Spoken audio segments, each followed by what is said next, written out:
आप देख रहे हैं प्रोग्राम दस्तक रेहान तारिक के साथ। आज जिन स्टोरीज पर देंगे दस्तक उनमें शामिल है, क्या ऑपोजिशन जमातें सेनेट इंतखाबात में अपसेट कर सकती? ज़िमनी इंतखाबात के नताइज क्या पीडीएम की मकबूलियत में इजाफा हो गया? सेनेट इंतखाबात परवेज खटक की खामोशी तूफान का पेश खैमा तो नहीं? लापता अफराद का मामला सियासी मंजन क्यों बन रहा है? और फिर बात करेंगे कि हुकूमत के 2.5 साल अवाम क्या सोचती है।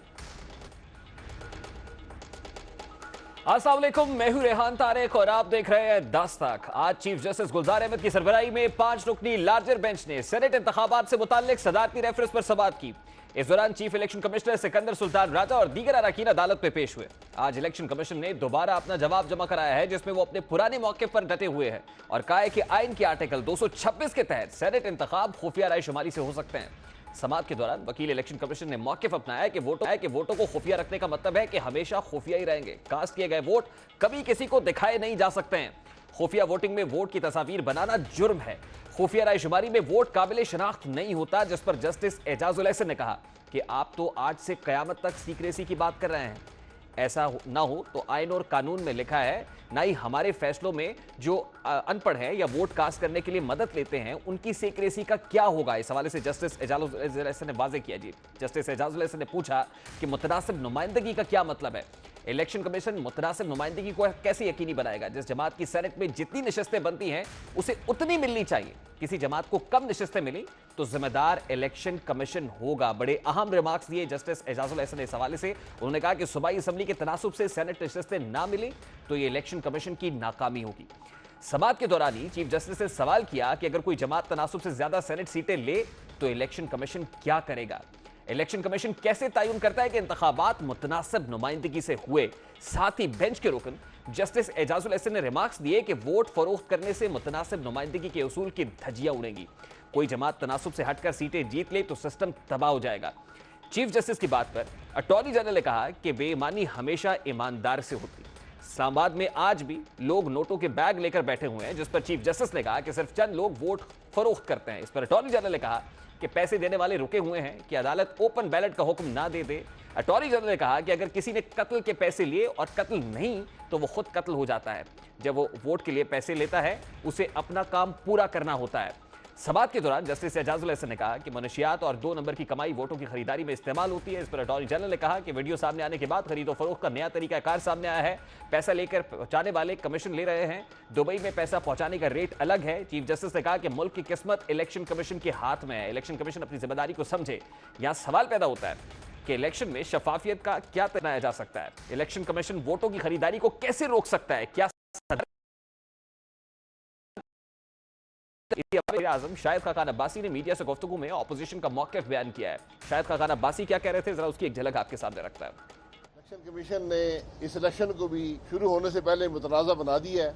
आइन में तरमीम चाहिए, पार्लियामेंट में लाएं। ये मामला सारे वहाँ ज़ेरे बहस आएंगे। सेनेट के इलेक्शन हर 3 साल बाद होते हैं। पाकिस्तान तो वो मुल्क है जहाँ पर कौमी सूबाई असम्बली के इलेक्शन चोरी होते हैं। उनका क्या बनेगा? ये बैठकर दोनों का हल वहाँ ढूंढे। इसलिए पार्लियामान बनी हुई है।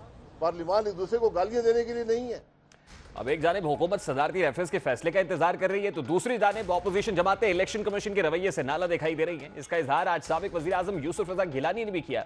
वो क्या कह रहे थे, जरा उसकी एक झलक भी आपके सामने रखता है। मेरे प्रपोजर और सेकेंडर शाहिद खाकान अब्बासी साहब या राजा परवेज अशरफ साहब ना होते तो मेरे पेपर रिजेक्ट हो जाते। अगर उनके कोई पेपर्स की कमी है या कोई चीज़ है, उनको अब टाइम दिया जा रहा है कि चलें आप फर्दर तैयारी कर आएँ।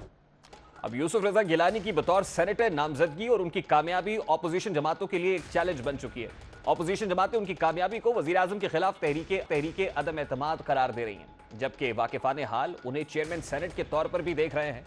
इसी दौरान आज दी न्यूज़ में सीनियर सहाफ़ी अंसार अब्बासी ने खबर दी है, जिसमें सेनेट इंतखाबात में इस्टेब्लिशमेंट के गैर जानिबदाराना किरदार का दावा किया गया है। रिपोर्ट के मुताबिक पाकिस्तान पीपल्स पार्टी ने नून लीग और पीडीएम में शामिल दीगर जमातों को यकीन दहानी कराई है कि सेनेट के आइंदा इंतखाबात में एस्टैब्लिशमेंट गैर जानिबदार रहेगी। इस हवाले से वो अनबायस्ड होगी। यूसुफ रज़ा गिलानी का ऑपोजिशन जमातों की तरफ से वफाकी दारुल हुकूमत से मुतफ़िका उम्मीदवार के तौर पर सामने आना भी पीपल्स पार्टी की इसी यकीन दहानी का एक शाखसाना दिखाई देता है। अंसार अब्बासी ने नून लीगी रहनुमा के हवाले से बताया कि पीपल्स पार्टी को यकीन है कि मामला तब्दील हो चुके हैं और एस्टैब्लिशमेंट आने में कोई किरदार अदा नहीं करेगी। अब इस तमाम तर मामले पर बात करेंगे। इस वक्त पाकिस्तान पीपल्स पार्टी के सीनियर रहनुमा बैरिस्टर चौधरी एतजाज एहसन साहब हमारे साथ मौजूद हैं। अस्सलाम वालेकुम एतजाज साहब, बहुत बहुत शुक्रिया आपके कीमती वक्त के लिए। सर, सबसे पहले तो ये फरमाइएगा, क्या वाकई पाकिस्तान पीपल्स पार्टी की जानिब से पीडीएम में शामिल तमाम तर जमातों को यकीन दहानी कराई गई है कि मुख्तदिर हलकों का किरदार सेनेट इंतखाबात के अंदर गैर जानिबदार होगा? पीपल्स पार्टी इस किस्म की जमानत कब दे सकती है, कैसे दे सकती है? ये तो हवाई छोड़ी है और पीडीएम के सफों में खलबली मचाने का एक तरीका और जरिया है। और ये कोई जमात भी किस तरह दे सकती है, और खासकर पीपल्स पार्टी जो एंटी एस्टेब्लिशमेंटेरियन रही है, उसकी तारीख रही है, वो कैसे ये अश्योरेंस दे सकती है नून लीग को और मौलाना को कि जी अब इस्टेब्लिशमेंट से हमारी डील हो गई है और वो ठीक ठाक चलेगी और वो बिल्कुल कोई मुदाखलत नहीं करेगी। ये बिल्कुल हवाई उड़ाई हुई है। अच्छा एतजाज साहब, कौमी असम्बली में अददी अक्सरियत ना होने के बावजूद पाकिस्तान पीपल्स पार्टी और फिर पीडीएम को ये यकीन कैसे है कि वो यूसुफ रजा गिलानी साहब को इस्लामाबाद से बतौर सेनेटर मुंतखब करा लेंगे?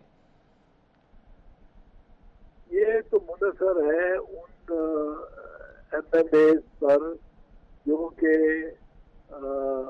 जो तहरीक इंसाफ की हुकूमत है उससे इस वक्त नाला है, और हमारे अंदाजे के मुताबिक बहुत सारे नाला एमएनए हैं जिनको अपनी क़यादत की पॉलिसियों से इख्तिलाफ है। तो एतजाज साहब, आज अटॉर्नी जनरल ने अदालत के रूबरू अपना मौक़िफ़ पेश किया और वो ये कहते हैं कि इस्लामाबाद के अंदर नोटों के बैग तैयार हैं और अब जो नोट पहुंचाने का काम कर रहे हैं वो भी कमीशन ले रहे हैं, हवाला हुंडी के जरिए दुबई तक पैसे पहुंचाने का अलग रेट है। जो अटॉर्नी जनरल कह रहे हैं सदारती रेफरेंस पर समाअत के दौरान जो उन्होंने कहा है, क्या इसमें आपको लगता है कि हॉर्स ट्रेडिंग रोकी जा सकेगी फिर, खासतौर पर इस्लामाबाद के अंदर जहां बड़ा चैलेंज दिखाई दे रहा है, बड़ा कठिन बड़ा कांटेदार मुकाबला है? दो तीन बातें अगर अटॉर्नी जनरल ने ये कहा है तो वो हुकूमत है, वो पकड़ ले उनको, मतलब उनको अगर इतला मिली है तो बिल्कुल पकड़ लें, तो नहीं कहते कि उनको ना पकड़े। जो भी ऐसा कर रहे हैं उनको बिल्कुल पकड़े, उनको गिरफ्तार करें। उनको सिर्फ अदालत को तो ये ना कहें कि ये ट्रेड इतना हो गया और दुबई में इतना रेट जा रहा है इधर। अगर उनको पता है कि पाकिस्तान में किस किस ने वो इस्तेफादा करना है इससे और कौन सा ऐसी गदाउनी गैर कानूनी साजिश में मुलव्वस है, उसको गिरफ्तार कर लें, चाहे वो सेनेटर हो, चाहे वो एमएनए हो, चाहे जो भी हो, और उसका सबूत दें। लेकिन सबूत मुहैया करें। बाकी रही बात के अगर जनरल बात, स्पेसिफिक बात वो करते हैं तो ये तो मुनासिब नहीं है। हाँ, अगर जनरल बात करें तो एक यकीनन एक तासुर है और आज से नहीं चल रहा, बड़े अरसे से चल रहा है कि सेनेट की इलेक्शन में और जहाँ भी इनडायरेक्ट इलेक्शन होते हैं वहाँ पैसा चलता है। ये आज की बात नहीं है, ये 1962 के जो पीडी के इलेक्शन कराए थे अयूब खान ने, तो हमारे जिले में गुजरात में बहुत सारे कायदीन ऐसे थे जो कि अपने 100 पीडी मेंबर्स को लेके मरी चले गए थे या अहमदाबाद चले गए थे और उनको वहां से लेके आए थे और एक एक हफ्ता वहां रख के और फिर लेके आए थे, सीधे पोलिंग स्टेशन पे लेके गए। ये पुरानी रीत है, तो इसको खत्म होना चाहिए। बिल्कुल कोई तरीका एतजाज साहब, ये जो नोटों के बैग तैयार हैं, हॉर्स ट्रेडिंग के लिए लोग तैयार बैठे हुए हैं, 50 से 70 करोड़ रुपए का रेट लग रहा है, अटॉर्नी जनरल भी कह रहे हैं, वजीर आजम खुद कह चुके हैं। आपको क्या लगता है सर, इसको रोकने में हुकूमत किरदार अदा करेगी या फिर इलेक्शन कमीशन को आगे आना पड़ेगा और इलेक्शन कमीशन ज्यादा एम्पावर्ड है, वो रोल प्ले कर सकता है? नहीं, मेरा ख्याल ये है कि इसमें हुकूमत को में तो क्या करना है। मुझे इस वक्त तो लगता है कि सुप्रीम कोर्ट खुद इसको अब इतनी मायूस हो गए लोग भी और जज भी कि पैसा लगता है, पैसा बहुत चलता है और ये तो इसका तो एम्पिरिकल एविडेंस बहुत सारी इलेक्शन में मिला है और नजर आया है। हमारा सिर्फ मौक़िफ़ ये है कि अगर आपने तरमीम करनी है, अगर इसमें तब्दीली करनी है तो वो आप एक आईनी तरमीम लाए और आर्टिकल 226 में उसमें तरमीम कर दें, वरना तो जो सुप्रीम कोर्ट जिस रास्ते पे जा रहे हैं जजेस, वो महसूस होता है वो चाहते हैं कि आइन के में ही ये एक तरह गुंजाइश बताई जाए कि बगैर आईनी तरमीम के आर्टिकल 226 और आर्टिकल 218 दिल्ली शिक 3 को आमने सामने रख के इस पे लाया जाए ये कि ये ड्यूटी ये ना सिर्फ फर्ज बल्कि फर्ज और इख्तियार इलेक्शन कमीशन का है, फर्ज भी है इख्तियार भी है कि वो शफाफ इलेक्शन कराए। अब सर ये जो आईनी तरमीम का मामला है एतजाज साहब, इलेक्शन कमीशन तो हाथ खड़े कर चुका है। इलेक्शन कमीशन तो कह रहा है कि प्रैक्टिकली पॉसिबल नहीं है विदाउट जो है वो आईनी अमेंडमेंट के, और आईनी तरमीम तो पार्लियामान के अंदर होना है, वहां पर बिल ले हुआ लेकिन वहां पर ये नहीं हो सका। तो आपको क्या दिखाई दे रहा है? दरमियानी रास्ता तो कोई बज़ाहिर दिखाई नहीं दे रहा है जब तक आईनी तरमीम नहीं आ जाती है। तो आपको लगता है आज जो जस्टिस एजाजुल एहसन साहब ने भी रिमार्क्स दिए हैं कि अगर उस तनासुब से जितनी नुमाइंदगी असम्बलियों के अंदर मौजूद है उतनी सेनेट की नशिस्तें नहीं जीतती है कोई पार्टी, तो फिर इलेक्शन कमीशन जिम्मेदार होगा?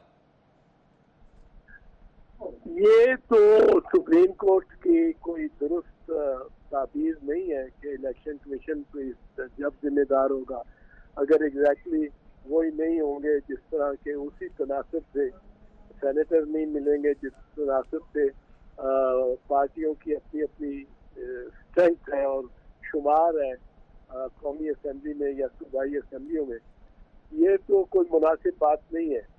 लेकिन एक चीज तो है कि माजी में बहुत सारी ऐसी मिसालें मिलती हैं जहाँ चौंका देने वाले शुमार हुए हैं, और बिल आखिर जो बुनियादी बात है वो तो होना वही है जो सुप्रीम कोर्ट ने फैसला देना है। और एजाजुल एहसन साहब बहुत क्रीज से बाहर निकल के भी चाहे खेल रहे हो, लेकिन सुप्रीम कोर्ट नो बॉल होना है या कैच आउट होना है बाउंड्री पे, वो सुप्रीम कोर्ट ने ही फैसला करना है। और सुप्रीम कोर्ट की जो ऑब्जर्वेशन है जिनको मैं वैसे नहीं समझता कि हमें सीरियसली लेना चाहिए, संजीदगी से लेना चाहिए, क्योंकि अक्सर औकात फैसला मुख्तलिफ होता है।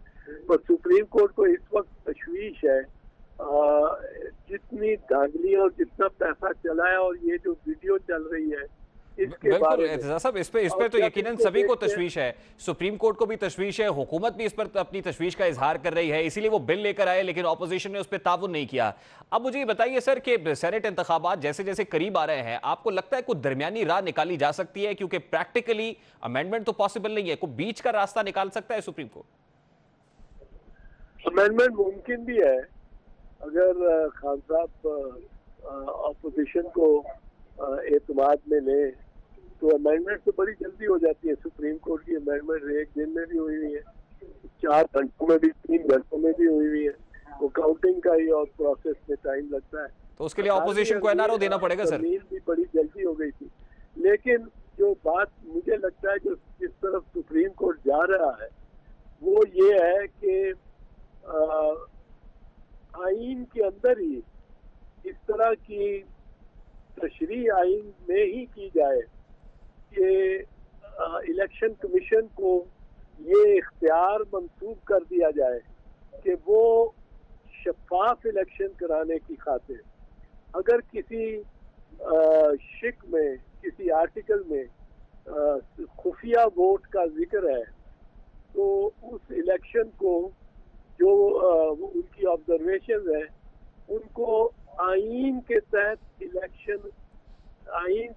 इलेक्शन न होने का इकरार करके कि वो these are not election under the constitution, और अगर वो 226 कहता है all election under the constitution shall be by secret ballot, तो ये कहें कि ये अंडर द कॉन्स्टिट्यूशन नहीं है, ये अंडर द लॉ है।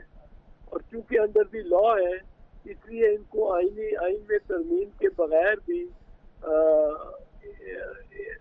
इनका इनकाद किया जा सकता है, ओपन वोट इलेक्शन का इनकाद किया जाता है। बिल्कुल ठीक है। इस तरफ जाता हुआ लगता है सुप्रीम कोर्ट। मैं इस फैसले को दुरुस्त नहीं समझता हूँ, इस इंडिया को, लेकिन लगता यूं है कि सुप्रीम कोर्ट, और बिल आखिर होना तो वो है कानून आप जैसा भी बना लें, कानून वो होता है जो सुप्रीम कोर्ट जिसको डिक्लेयर करे कि ये कानून है। ठीक है, बिल आखिर वही होगा। बहुत करने का आखिरी हक तो सुप्रीम कोर्ट को ही है, और इस पे बहुत सारे मिसालें और नजीरें हमें मिलती हैं। बिल्कुल ठीक है एतजाज साहब, बिल आखिर देखना पड़ेगा कि सुप्रीम कोर्ट इसकी कैसे तशरीह करती है। बहुत बहुत शुक्रिया बैरिस्टर चौधरी एतजाज एहसन साहब, पाकिस्तान पीपल्स पार्टी के हमारे साथ मौजूद थे। एक और मामला है, ज़िमनी इंतखाबात में अमूमन हुकूमत वक्त का उम्मीदवार कामयाब होता है, बाई इलेक्शंस में टर्न आउट भी तवक्कुआत से कम होता है। गुज़श्ता रोज सिंध और बलोचिस्तान के 3 हलकों में होने वाले इंतखाबात ने तमाम जायजे और अंदाजे गलत साबित कर दिए हैं।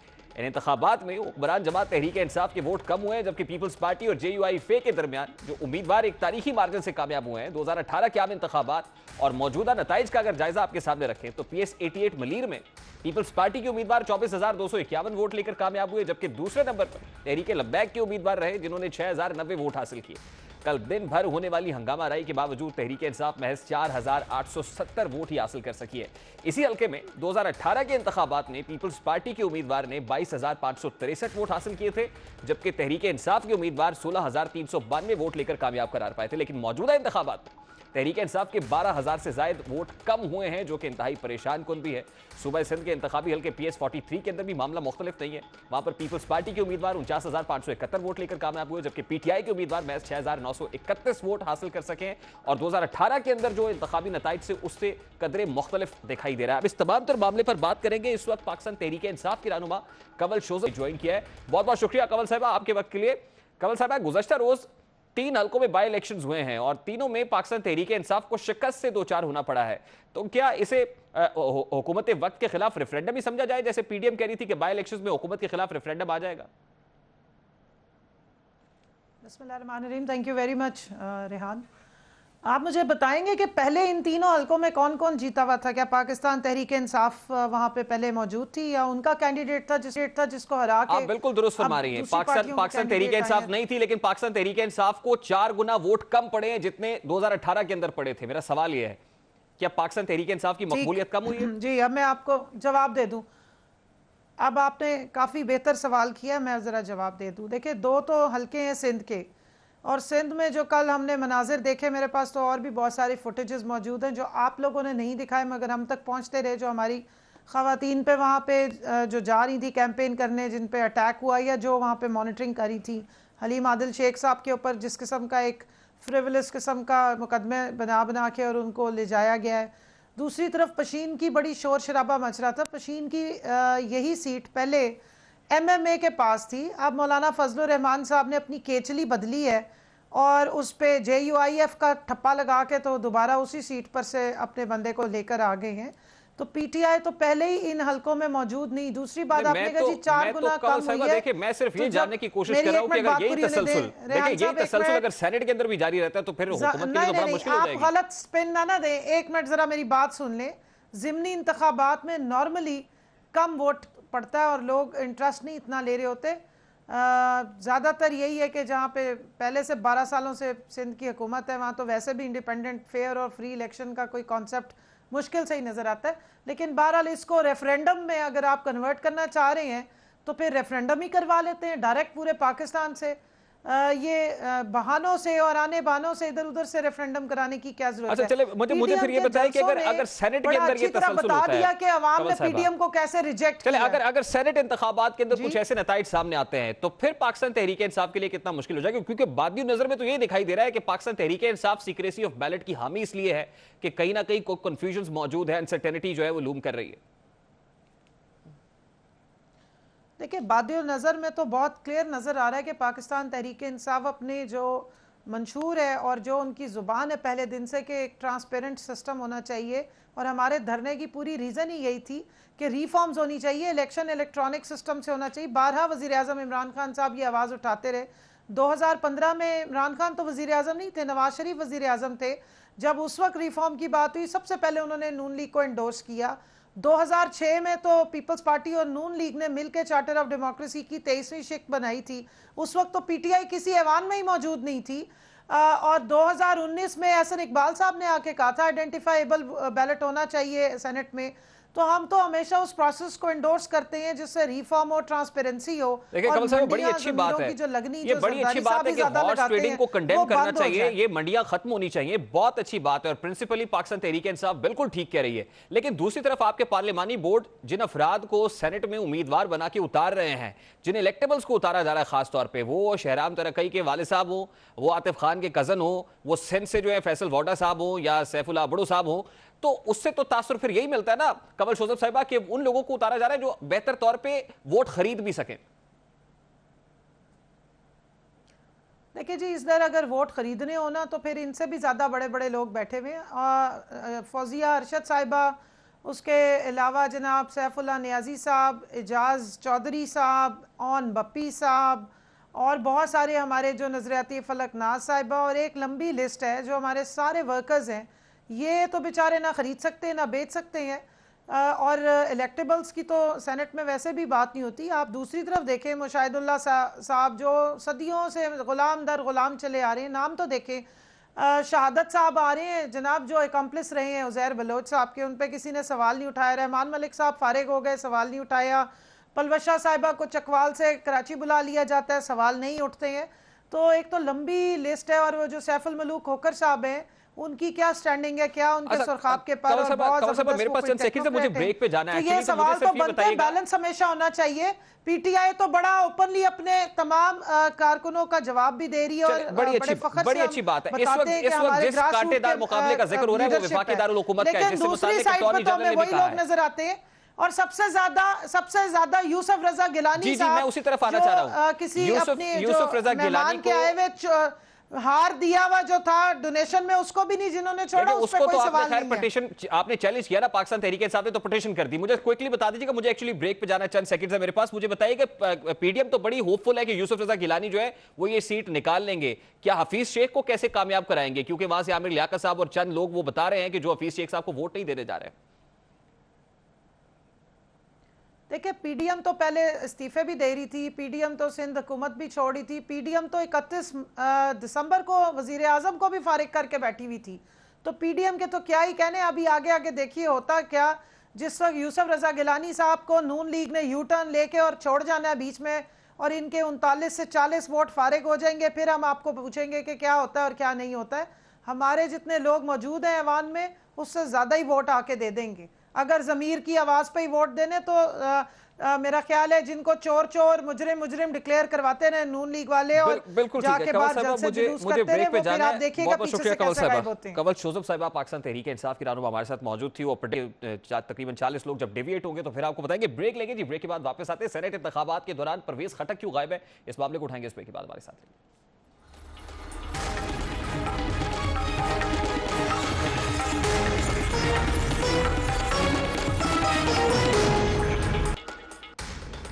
इस वक्त पाकिस्तान तहरीक इंसाफ हुकूमत ये सोच रही है कि खैबर पख्तूनख्वा से सेनेट इंतखाबात में वाज़ेह अक्सरियत हासिल कर लेगी। इस वक्त तहरीक इंसाफ के लिए खैबर पख्तूनख्वा से सेनेट इंतखाबात में ही कामयाबी हासिल करना जुए शीर लाने के मुतरादिफ भी बन चुका है। गुज़श्ता रोज़ इमरान खान साहब ने बनी गाला में मसरूफ तरीन दिन गुजारा है। आतिफ खान साहब और शहराम तरक्की ग्रुप से मुलाकात भी की है, बज़ाहिर उन्हें राम भी कर लिया गया है। लेकिन दूसरी जानिब जो दूसरा ग्रुप है परवेज खटक साहब का, महमूद खान साहब उसमें शामिल है, शाह फरमान शामिल हैं। परवेज खटक साहब की मानी खेज खामोशी क्या बता रही है, उसमें क्या क्या सवाल छुपे हुए, इसी पर बात करेंगे। इस वक्त सीनियर साफी तर्जियाकार सलीम साफी साहब ने हमें ज्वाइन किया है। बहुत बहुत शुक्रिया साफी साहब आपके वक्त के लिए। साफी साहब, सबसे पहले तो ये फरमाइएगा कि गुज़श्ता रोज इमरान खान साहब ने बनी गाला में अपनी तमाम तर दीगर सियासी सरगर्मियां जो है वो उसको तर्क करके बड़ी अहम मुलाकातें की हैं। उसमें आतिफ खान से मुलाकात हुई है, शहराम तरक्की से मुलाकात हुई है, जिसके बाद बताया जा रहा है कि सब ठीक हो गया है। क्या शहराम तरक्की के वालिद लियाकत तरक्की को टिकट दे देने से, आतिफ खान के कजन को टिकट दे देने से क्या इनको राम कर लिया गया है, मामला ठीक हो जाएगा? क्या काबिल कबूल होगा परवेज खटक साहब को? देखिए, ये पहली बात है कि शहराम तरक्की को तो पहले उनके मामलात सेटल हो गए थे और वो दोबारा वज़ीर बने थे। ये असल में अगरचे आतिफ खान पहले से पीटीआई में थे और शहराम तरक्की और इनके वालिद साहब और इनका अपना ग्रुप था और वो पीटीआई के मुकाबले में पहली मरतबा इलेक्शन जीत के आए थे पिछले दौर में। लेकिन फिर उन्होंने पहले हुकूमत ज्वाइन कर दी और बाद में उन्होंने पीटीआई को ज्वाइन कर लिया। लेकिन अंदर से ये सारी एक फैमिली है जो शाहराम तरक्की और उनके वालिद साहब और वो, या फिर ज़ीशान खानज़ादा या फिर फैसल सलीम, ये कोई लोग आपस में कज़न हैं, कुछ की रिश्तेदारियाँ हुई हैं और ये सब सिगरेट इंडस्ट्री से वाबस्ता लोग हैं। तो शाहराम और आतिफ़ ख़ान को बुनियादी तौर पर परवेज़ खटक के दौर में इस काम पे, यानी परवेज़ खटक को ज़रा काबू में रखने के लिए इमरान ख़ान साहब ही ने लगाया हुआ था। और फिर इमरान ख़ान साहब ने उस वक्त आतिफ़ ख़ान को ये यकीन भी दिलाया था कि वो उनको वज़ीर आला बनाएंगे। लेकिन जब इलेक्शन के बाद परवेज़ खटक को भी मायूस कर दिया गया, लेकिन साथ परवेज़ खटक और शाह फरमान और ये लोग आतिफ़ को भी मानने पे तैयार नहीं थे। लेकिन आतिफ़ ख़ान अभी तक नाराज़ चले आ रहे थे और न इमरान ख़ान साहब उनका नाम सुनना गवारा कर रहे थे और न महमूद ख़ान साहब उनका नाम सुनना गवारा कर रहे थे। लेकिन अब ज़ाहिर है कि ज़रूरत पड़ने पे फिर इमरान ख़ान साहब चौधरियों के पास भी चले जाते हैं और आतिफ़ ख़ान को भी मना लिया गया। तो ये सब कुछ सेनेट के कंटेक्स्ट में किया गया है, क्योंकि ये जो तीनों उम्मीदवार हैं, ये बड़ी इंटरेस्टिंग चीज़ है कि ये तीनों एक ही ख़ानदान से ताल्लुक़ रखते हैं, जिसका किसी न किसी शक्ल में आतिफ़ ख़ान भी हिस्सा हैं। तो बहरहाल ये तो अलग बात है। लेकिन साफ़ी साहब आतिफ़ ख़ान का इमरान ख़ान साहब के पास दोबारा आना, करीब होना, उनको मना लिया जाना, क्या ये दूसरे ग्रुप को काबिल कबूल होगा जिसमें परवेज़ खटक साहब शामिल हैं, ये शाह फरमान साहब हैं या महमूद ख़ान साहब हैं? क्योंकि परवेज़ खटक साहब का हालिया बयान आपके सामने है जिसमें उन्होंने वाज़े तौर पर कहा था कि वो जोड़ तोड़ के माहिर तो हैं और अगर वो चाहें तो खान साहब की हुकूमत जो है उसको बड़ी मुश्किल पड़ सकती है। तो क्या इस ग्रुप को आतिफ़ ख़ान का इमरान ख़ान साहब के करीब आना काबिल कबूल होगा? नहीं, देखें, एक तो उनका असल में उनको कड़ा किया था परवेज़ खटक के मुकाबले में ख़ुद इमरान ख़ान साहब ने और आज़म ख़ान साहब ने, और फिर महमूद ख़ान के ख़िलाफ़ भी अगर वो कड़े थे तो इमरान ख़ान साहब की शह पे कड़े थे। तो आतिफ़ ख़ान और शाहराम के साथ जो शदीद नाराज़गी थी वो उन दोनों की थी और फिर महमूद ख़ान साहब की भी थी। मसलन जब ये उनके काबीना के वज़ीर भी थे तो ये टॉकिंग टर्म में नहीं थे। और लेकिन एक तो ये है कि शाह फरमान साहब है, तो शाह फरमान ख़ुद बड़े सियासी गुरु हैं। अब इख्तलाफ भी उनको था, लेकिन इस डील करवाने में शाह फरमान ने बुनियादी किरदार भी अदा किया है और जो उसमें फेवरेट हैं उनके वो फैसल सलीम हैं। लेकिन जो महमूद ख़ान साहब हैं, और वो भी ज़ाहिरी बात है कि जब तक ख़ान साहब हैं तो वो तो कुछ नहीं कर सकते। जहाँ तक परवेज़ खटक साहब का ताल्लुक़ है, तो बहरहाल ये सब लोग अपना अपना इंतकाम भी लेंगे और जवाब भी देंगे।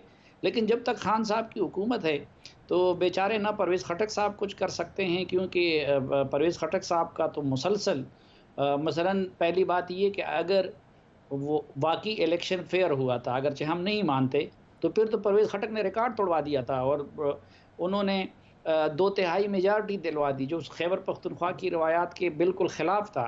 तो वज़ीर आला तो उनको होना चाहिए था, पहले इमरान ख़ान साहब ने उनको वज़ीर आला नहीं बनाया, फिर उसके बाद आके उन्होंने उनको वज़ारत भी उनकी मर्ज़ी की नहीं दी।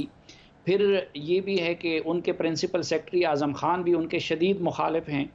फिर अभी भी आप देखें कि आखिरी मौका पे उनका जो सेनेट का कैंडिडेट था दिलरोज़, उनको टिकट भी नहीं दिया गया। लेकिन मैंने आपसे अर्ज़ किया कि जब तक इमरान ख़ान साहब हुकूमत में हैं तो ये उनकी पार्टी और ये उनकी हुकूमत है। तो लेकिन साफ़ी साहब जैसे आप फरमा रहे हैं, मामला पहले जितना आसान भी तो नहीं है। वो परवेज़ खटक के कॉन्टेक्स्ट के अंदर हो या फिर वीडियो स्कैंडल का खैबर पख्तूनख्वा से सामने आ जाना, ये वीडियो रिलीज होने के बाद ऑब्वियसली एक 3 रुकनी कमेटी इसको इंक्वायर भी कर रही है, इसमें अनर्थ भी होनी है चीज़ें, सरफेस भी होंगी कि क्या सामने आता है। उसके बाद से आपके ख्याल में क्या आसान होगा? उतनी मेजॉरिटी जितनी पाकिस्तान तहरीक इंसाफ को पहले केपी से मिली, अब इन तमाम तर लड़ाइयों, कशीदगियों और फिर वीडियो स्कैंडल के बाद क्या उतनी आसानी है पाकिस्तान तहरीक इंसाफ के लिए? नहीं, पहली बात तो ये कि ये 3 रुकनी कमेटी जो है ये तो बिल्कुल ड्रामाबाजी है, क्योंकि इमरान ख़ान साहब को सब कुछ का पता है। आप अगर इस हफ्ते मेरा प्रोग्राम देख चुके हैं जरगा, तो उसमें मोहसिन बेग साहब ने कह दिया था कि ये 20 के करीब वीडियोज़ हैं और मोहसिन बेग साहब कहते हैं कि उन्होंने और ख़ान साहब ने और परवेज़ खटक ने मिल के ये वीडियोज़ देखी थी। अच्छा। तो पहली बात कि अगर इसमें फिर ये जो कुछ अभी वो जिसके लिए वो तहकीकात कर रहे हैं, जो वीडियोज़ में सामने आ चुकी हैं, ये उस वक़्त मैं लिख भी चुका हूँ, मैं इस पे प्रोग्राम भी कर चुका हूँ। तो इसमें आप तहकीक तो उस चीज़ की करते हैं कि जिसमें कोई चीज़ खुफिया हो। दूसरी बात जो आपने जो सवाल पूछा था कि देखिए, परवेज़ खटक साहब सियासत के गुरु हैं और वो पीपल्स पार्टी में भी रहे हैं, जरदारी साहब के भी करीब रहे हैं, शेरपाव साहब के भी दस्तरास रहे हैं। और हकीकत ये है कि मरकज़ में हुकूमत आने से पहले जो खैबर पख्तूनख्वा में हुकूमत चला के और बचा के रखी तो वो परवेज़ खटक साहब के कमालात थे।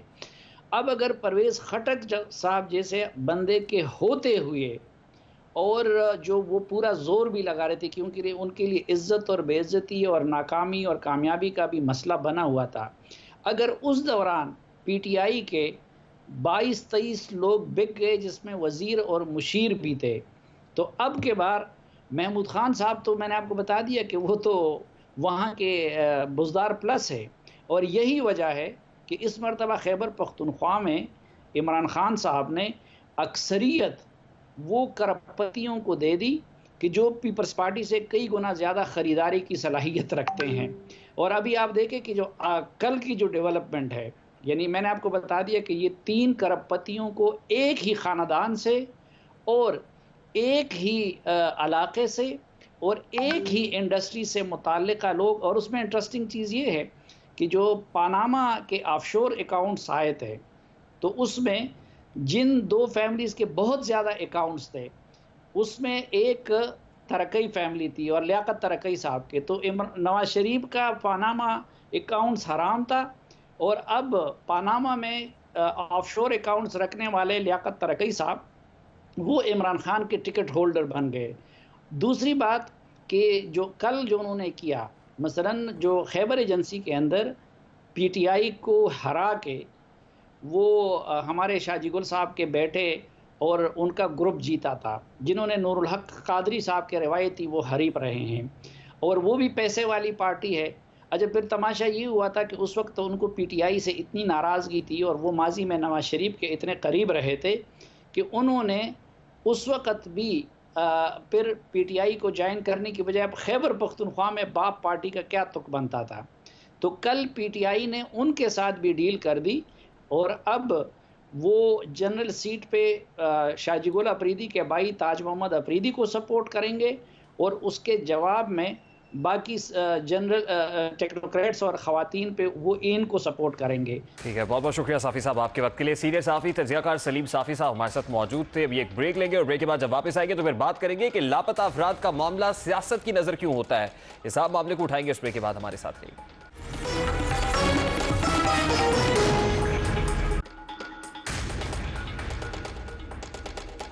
आज नायब सदर मुस्लिम लीग नून मरियम नवाज शरीफ ने इस्लामाबाद के डी चौक पर लापता अफराद के अहले खाना से मुलाकात की।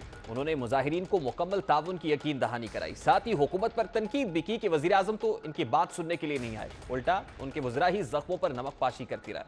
मरियम नवाज शरीफ ने वज़ीर आज़म इमरान खान को के हवाले से अपने माजी के वादे भी याद दिलाए। पहले इंसान की बातें बहुत बड़ी बड़ी होती हैं, बड़े बड़े स्टेटमेंट्स होते हैं, लेकिन जब आपको इक़्तिदार मिल जाता है तब इंसान की प्रायोरिटीज भी बदल जाती हैं। लेकिन मैं सिर्फ इतना पूछना चाहती हूँ कि क्या मजबूरियाँ जो है इंसान की वो उसके फर्ज से बड़ी होती हैं? आपने अल्लाह ताला को जवाब देना है। ये 22 करोड़ अवाम जो है वो आपकी जिम्मेदारी है, आपके हाथ में कुछ नहीं है, आप इनके सर पे हाथ तो रख सकते हैं। अब ये कोई पहली बार नहीं हुआ कि लापता अफराद के धरने में ऑपोजिशन जमात के किसी लीडर ने शिरकत की हो। इससे कबल वज़ीर आज़म मुसर्रफ इक़्तिदार में आने के बाद लापता अफराद की यकीन दहानी भी कराते रहे, लेकिन गुज़श्ता 2.5 सालों के दौरान दिखाई दे रहा है कि वज़ीर आज़म खुद भी इस मामले पर सियासत ही करते रहे। क्या आप ये रोकेंगे सब? मैं समझता हूँ हामिद जी, ये सिर्फ मैं ऐसे नहीं कह रहा कि वो आदमी जो कि प्राइम मिनिस्टर बनेगा तो करेगा। मैं अल्लाह से डरता हूँ, ला इलाहा इल्लल्लाह। मैं आपको गारंटी करता हूँ अगर इंशाअल्लाह तहरीक इंसाफ पावर में आई, किसी इंसान को उठाया, ये मैं रिजाइन करने के लिए तैयार हो जाऊंगा। जिस निजाम में इतना जुल्म हो नहीं चल सकती, ये जुल्म की इंतहा है। अब वज़ीर आज़म इमरान खान इक़्तिदार के 2.5 साल के दौरान लापता अफराद का मामला हल नहीं कर सके, लेकिन सवाल ये तो पैदा होता है कि मुस्लिम लीग नून के 5 साल के दौरान लापता अफराद की बाजियाबी क्यों नहीं हो सकी। यही सवाल आज एक सहाफ़ी की जानिब से पूछा गया, जिसके जवाब में मरियम नवाज शरीफ ने कहा कि उस वक्त सिवाय इज़हार यचहती के कुछ नहीं कर सकती। मैं सिर्फ उन्हें ये एहसास दिला सकती हूँ कि ये अकेले नहीं है। मरियम नवाज शरीफ साहिबा से जब सहाफ़ी ने सवाल किया तो मरियम नवाज साहिबा की तरफ से क्या जवाब दिया गया और कैसे रिस्पॉन्ड किया उन्होंने, उसकी एक झलक आपके सामने रखता है। देखिए, मैं इस वक्त सवाए इजहार यकजहती के और कुछ नहीं कर सकती। मैं अपनी बात कर रही, अपनी जमात की भी बात कर। अगर इक़्तिदार के बाद आप इतने मजबूर हो गए हैं कि आप अपने बेसिक फ़र्ज को भूल गए हैं, आप बेहिस हो जाते हैं, तो ऐसे इक़्तिदार से इक़्तिदार में ना होना अच्छा है। जो बातें आज मरियम नवाज साहिबा कर रही हैं, यही एहसास माजी में वज़ीर आज़म इमरान खान भी लापता अफराद को दिलाते रहे हैं। वो उन्हें उनके प्यारों की उम्मीद भी देते रहे हैं, वो हुकूमतों को तनकीद का निशाना भी बनाते रहे हैं। यानी हर सियासी जमात अमली इक़दामात की बजाय मामले पर सियासत ही करती रही है। हर मामले को सियासत की नज़र करने का वतीरा अरसा दराज से मुल्क में जारी है और इम्कान है कि यह मुस्तकबिल में भी जारी रहेगा। हुक्मरानों के चेहरे बदलते रहेंगे, धरनों में तकरीर करती शख्सियात भी बदलती रहेंगी, लेकिन क्या मसाइल का हल कभी होगा? कभी नारों की बजाय अमली इक़दामात हो सकते हैं? वज़ीर आज़म इमरान खान की हुकूमत के 2.5 साल तो हो गए हैं। उन्हें लापता अफराद के लवाहिकीन के साथ किए गए वादे शायद पूरी तरह याद भी नहीं है, ना वो पूरे हो सके हैं। कुछ वादे उन्होंने अवाम से भी किए थे। हुकूमत के 2.5 साल मुकम्मल होने पर मौजूदा सियासी और माशी सूरत हाल पर हर आदमी के जहन में चंद सवालात हैं। पहला सवाल, क्या तहरीक इंसाफ हुकूमत अपनी आईनी मुद्दत पूरी कर पाएगी? अगले 2.5 साल हुकूमत को किन मसाइल पर तवज्जो देना होगी? इसी सूरत हाल पर गैलप पाकिस्तान का सर्वे भी सामने आया है। सर्वे में 63% पाकिस्तानियों का ख्याल है कि हुकूमत आईनी मुद्दत पूरी करेगी, यानी हर 10 में से 6 पाकिस्तानियों का ख्याल है कि हुकूमत आईनी मुद्दत पूरी करेगी। इसी तरह पाकिस्तानियों की एक बड़ी तादाद मुल्क में महंगाई के खात्मे को अव्वलीन तरजीह करार दे रही है। 30% पाकिस्तानियों का ख्याल है कि हुकूमत को महंगाई के मसाइल सबसे पहले हल करने चाहिए। 20 पाकिस्तानियों की ख्वाहिश है कि बेरोजगारी का खात्मा किया जाए। 18% पाकिस्तानियों की नज़र में करप्शन के मसाइल फौरी हल किए जाए। इसी हवाले से मुल्क भर के अंदर जो अवामी राय है वो गैलप ने सामने रख दी है। हमने भी जानने की कोशिश की, उनकी तरफ से भी मिला जुला रद्द-ए-अमल सामने आया है। बाकायदा हुकूमत क्या अपने किए गए वादे पूरे करती है या नहीं कर पाती, ये तो वक्त ही बताएगा। ये तो था आज का दस्तक। आपसे मुलाकात होगी इंशाल्लाह कल। अपना रखिएगा ख्याल। अल्लाह हाफ़िज़।